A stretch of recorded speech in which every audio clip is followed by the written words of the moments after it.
Hey, the return on investment for my Airbnb is 30%. Isn't that amazing? Well, what did you account for when it came to cleaning fees? Cleaning fees is a pass through expense, bro. I don't worry about cleaning fees. Then maybe your return on investment isn't 30% after all.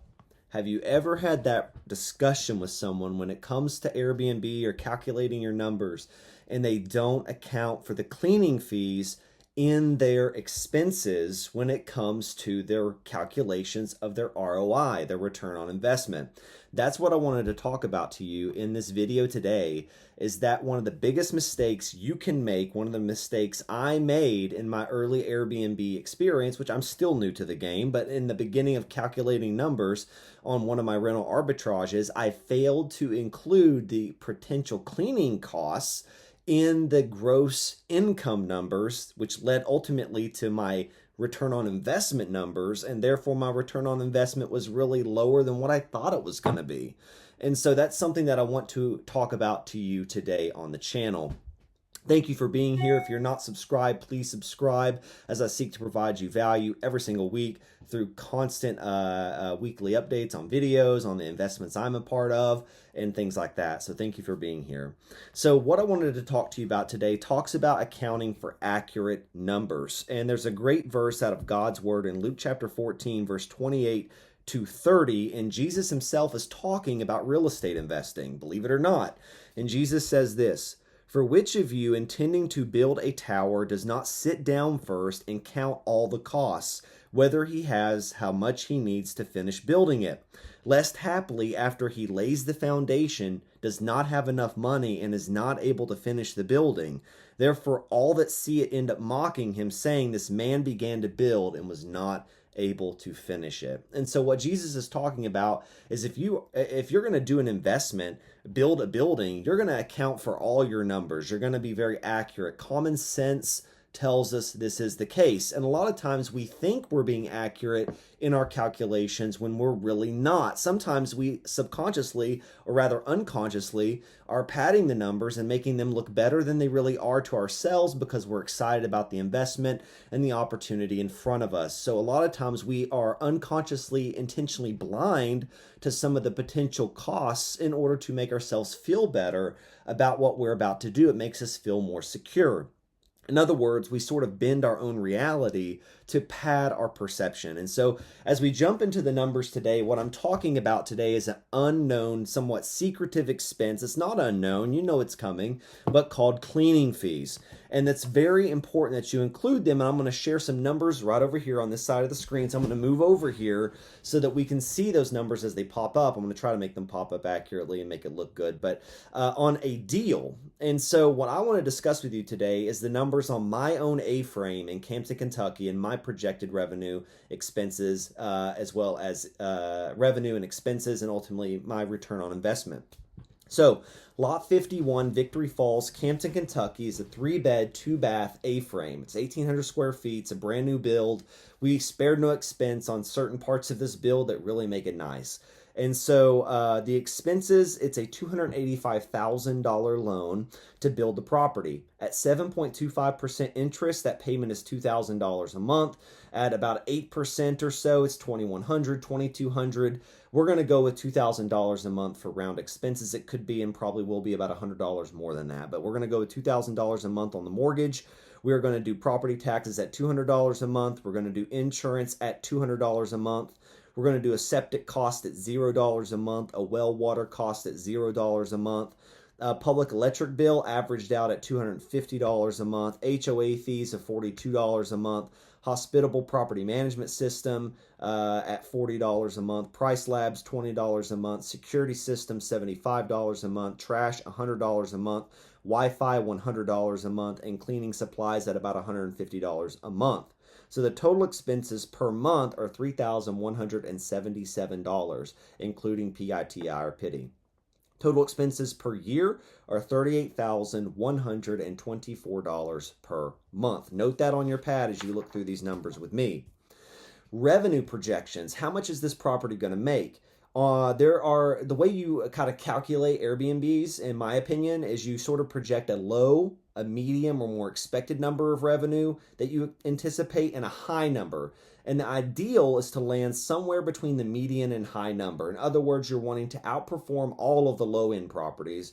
You're wanting to outperform at least half or more of the medium or mid-range properties. And you're accepting the fact you may not be the highest end property in that market, and therefore may not be the one making the most money in that market. So that's something we have to accept as well. Now, if we can outperform these higher end properties, then that is great. So we're going to shoot for, but one thing you want to do when it comes to calculating your numbers is you want to accept the fact that at least in your first year of your property being on Airbnb, while you get it traction through marketing, you get your reviews up as you start hosting people, as people start to gain trust in your property, you'll start making more money. So I'm going to calculate my numbers on the low end of $60,000. So my revenue projections based off my market research of Campton, Kentucky, Slade, Kentucky, and the Red River Gorge is on the low end, a 3-bed, 2-bath property makes somewhere around $60,000 a year gross. On the median end, $70,000 a year gross. On the high end, $80,000 plus dollars per year gross. I'm going to go with $60,000 a year as part of my revenue calculation. That way I'm rather making my numbers as safe as possible for me by projecting that it will make as least amount as possible.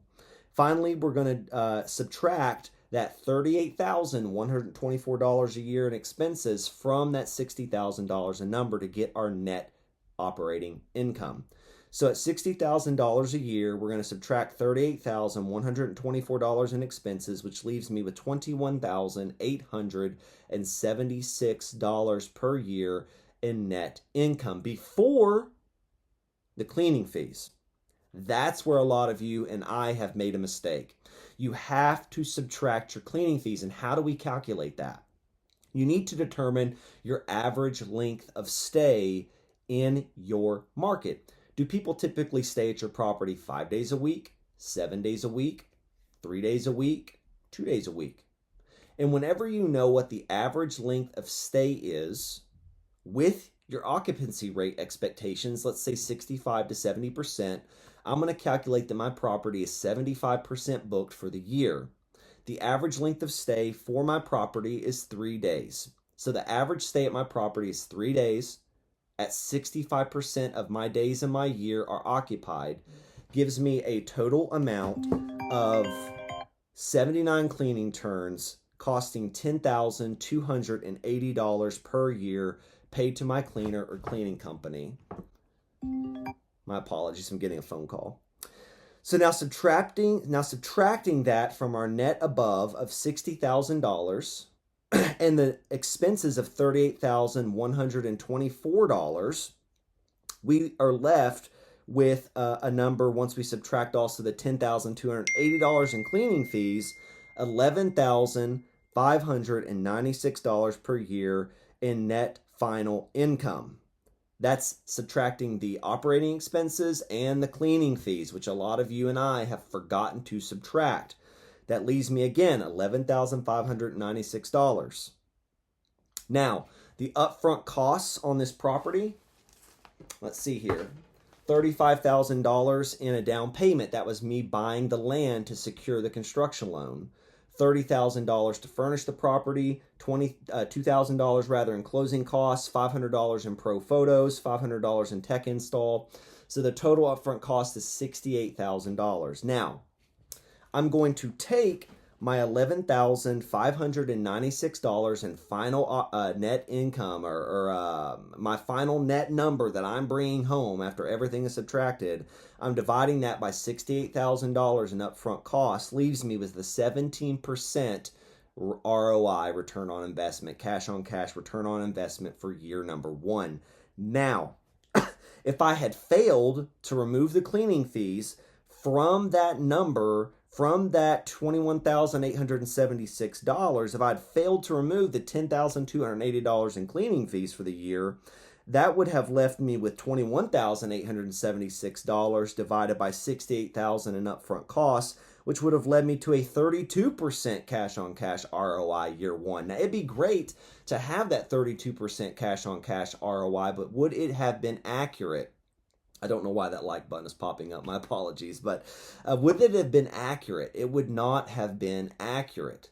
So the point of this video is that you need to remember to remove the nasty little cleaning fees. Our cleaners are worth it, and you need amazing cleaners for your property. They are the people that are going to make it run, work, and operate without you a lot of the time. We don't want to be the people in the property doing all the cleanings if we want a financially free life. So you want to have good cleaners, but you need to remember to remove their fees for the year from your gross income number, or your return on investment calculations are going to be wrong. My difference was nearly a 17% difference. Nearly a, not 17%, like a 17 total percentage points off of what it was before cleaning fees and after cleaning fees.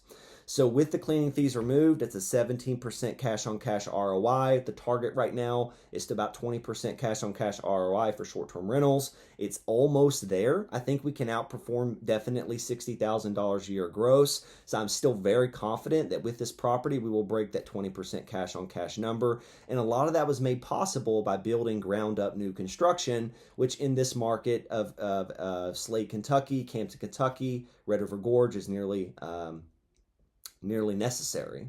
So that's another video though. So thank you for joining the video today. Remember to remove those cleaning fees so that your numbers are accurate when you are calculating all of your returns. Thank you for coming and visiting my channel. I pray you give the video a like. Again, subscribe for more future content. Thank you. Have a good day. Bye.